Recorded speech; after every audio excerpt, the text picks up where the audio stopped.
Good evening and welcome to Grow. We're missing the doc, so the jock, the doc, and the pop is just the jock and the pop tonight. Father, we're certainly in the midst. There's predictions that this week is going to be the most challenging week that we have. In preparing for tonight, I searched through some different verses, maybe to compel our parishioners and people who are watching Grow to understand what they can do and how they have all the answers within them at this point. So the first verse I had is, through God we do valiantly, which is from Psalm 108:13.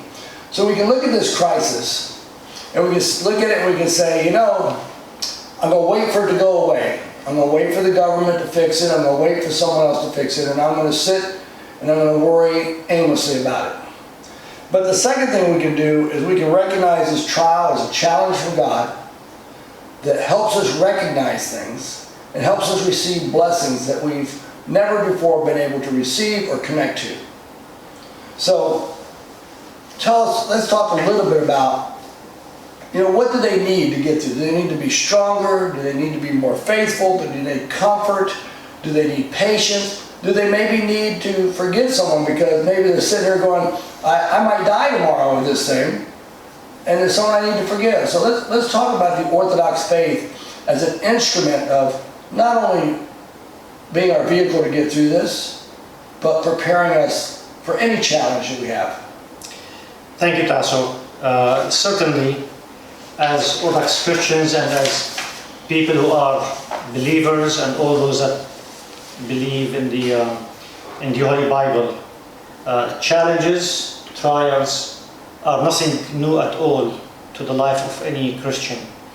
Throughout the entire Holy Bible, the stories of the saints throughout all the ages were filled with trials and things difficult, and those difficult things made people see the power of God, connect with God, and discover all the hidden powers that we have. God did not give us a spirit of weakness, Apostle Paul says. He gave us the spirit of strength. So I think the first thing is mindset. Having the correct mindset of not succumbing to fear. Mm-hmm. Fear doesn't come from God. And fear is not the one of the attributes of the faithful people, because we have a powerful God. So the attitude of wanting to stand up and to face this challenge and looking for the tools and the ways to do that, I think would be number one. So, interesting enough, mindset. This is from not a biblical book. This is from a science book. Okay? Here's a quote. The body is a servant of the mind, whether they deliberately, chosen or automatically express the thoughts of the mind. So it's saying that the body is a slave to the mind, which means it's a slave to the thoughts that it places there or are placed there. So how does the spiritual life, the life of prayer, the life of meditation, the life of practices help us with mindset, Father? Well, the understanding of what you said. The mind, the body, without the soul, it cannot breathe, it doesn't live, it doesn't exist. So when the body, or the desires of the body, or the wants of the body, takes over the mind, which is the soul, then this is an upside down pyramid. This is something very wrong, because the body is the vehicle, is a tool of the soul, and the soul is supposed to be in control. not the body. The body should be disciplined to the direction and of the soul and everything that comes from the soul, because when the soul leaves the body dies, but the soul continues eternally to exist. It will exist after the separation from the soul on different regime, but it's something eternal. So, Father, is this, not to get into the whole effigy of this, because we could go for days on this next topic, but is this sort of a short version of, as Greeks we say, το νου? Yes, or nous. Yes. So, like from the example, I mean, this is coincidental probably, but we are going through the Great Land, and as we started getting into the Great Land, these whole things about the corona came, into the surface. What are the things that we as Orthodox Christian practice during the Great Land? A lot of fasting, a lot of prayers, and expression of philanthropy and charity and love toward others. These are the three basic things that we practice. And the practice of the fasting, for example, is to discipline the body and to control its desires, and sometimes many times the desires that are not supposed to have, or it has it excessively. So that's one of the way to train the body. Let's say for fasting as an example, when you are trained for fasting and you are trained to eat one meal a day and many times eat simple meal or not cooked meal, your body cannot get control over your mind and get you angry when you are lacking food. Well, another thing that you left out from the standpoint of our prayerful life, and that is that in prayer we're going to have gratitude. Well, that was my next point. Okay. The exercise of prayers, they bring us calmness, thankfulness, they bring us the outpouring of God's love. Yeah. Because we are streaming the services, and I am talking to different people, I happened to talk to two people today, and they told me after they watch our live streaming, they go to the next church, whatever the next church they know that they're affiliated with, and they know that they are streaming. Right. So pretty much they go for 2, 3, 4 services, whatever, how many services they can watch. Why are they doing this? Unless it's bringing them comfort and solace during this time. So that's the next thing that we are, as Orthodox people, are trained to face all of our challenges through prayers. So the anxiety and the fear, the uncertainty of what's coming doesn't take over, and we can continue to think in a productive way and take initiatives and look for solutions that might be lost on us when we are under the state of fear. So before we leave on, and I tell a story that I know that you always like to hear me tell, let's talk about the fasting.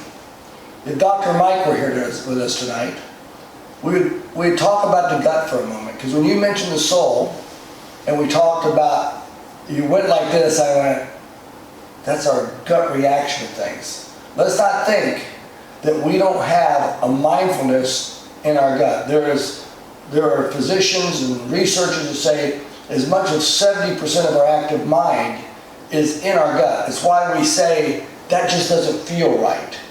There's a Simon Simeon that does a thing called the golden circle, and he talks about the limbic brain and its presence. But now let's talk about it from a physical standpoint. If we fast, we're putting good foods, we're allowing the body to rest, we're allowing it to get stronger with our fasting. Our gut flora, our biome, as we like to call it, becomes stronger and healthier. So now we cross over from someone saying, oh, well, you know what? I don't know about this. This is a faith thing. I don't know if I believe all that. I'm worried about an infection. Well, that gut flora is what drives your immune system to keep your body healthy and safe. So the fasting now has a secondary effect to reinforce the brain's function, because the brain is certainly connected to the gut and to the immune system. We strengthen that, and now we have the ability to heal the body because it has more force behind it, because it's rested and it's taken care of. And we fed the body from the standpoint of the mental standpoint with the peace we brought to it. And I'll go to this little statement here. Again from the science book. Strong, pure, and happy thoughts build up the body in vigor and grace. The body is a delicate instrument which responds readily to the thoughts by which it is impressed, and the habits of thought will produce the effects, good or bad. Well, the fathers of the church, the monks and the people that are experienced in this area, they talk about the impact of the thoughts. We call them in Greek loismi. And I'm referring to the negative thoughts. The negative thoughts. Today, with today's technology, we are able to measure how many thoughts we have a day. I don't know how we do it, but we do it. And thoughts are energy too, Father. Yes, and that's why they are able to measure them. We have anywhere between 4,000 and 6,000 thoughts a day. That's how many thoughts, you know. So the fathers of the church, they talk about the thoughts that are a bait, which they start with one thought, and it would be negative thought. And once we swallow that thought, it will bring unending string of unknown, infinite number of other negative thoughts that it fills our entire system with negative thoughts. And that's how people, they harm themselves, or they harm other people, or they produce just negative energy. You would be around someone even without them saying anything, but they are full of negative energy, and you cannot detect where this negative energy is coming from. It's coming from the thoughts. So controlling the thoughts through the prayers is one of the methods that the fathers of the church. And let's let people understand that we're not totally out there talking about thoughts being energy, because scientists now will measure the way the brain sends nerve impulses. Those nerve impulses are electrical currents. And we may have 4,000 to 6,000 thoughts a day, but we have a multiplicity of those impulses per second going through our body. And that's why a thought is a live action thing that's going on. So let's sort of wrap up and tell this very quick story about the value of coming to services. We just finished the Paraclesi service. And you remember several years ago I had a phone call to you and I said, Father, I said, I have a wrestler that committed suicide and his mother called me. And here's the words that I impress upon people when I tell the story. First words out of her mouth were, Tasso, I don't know you, and I'm not very spiritual and I'm not very religious.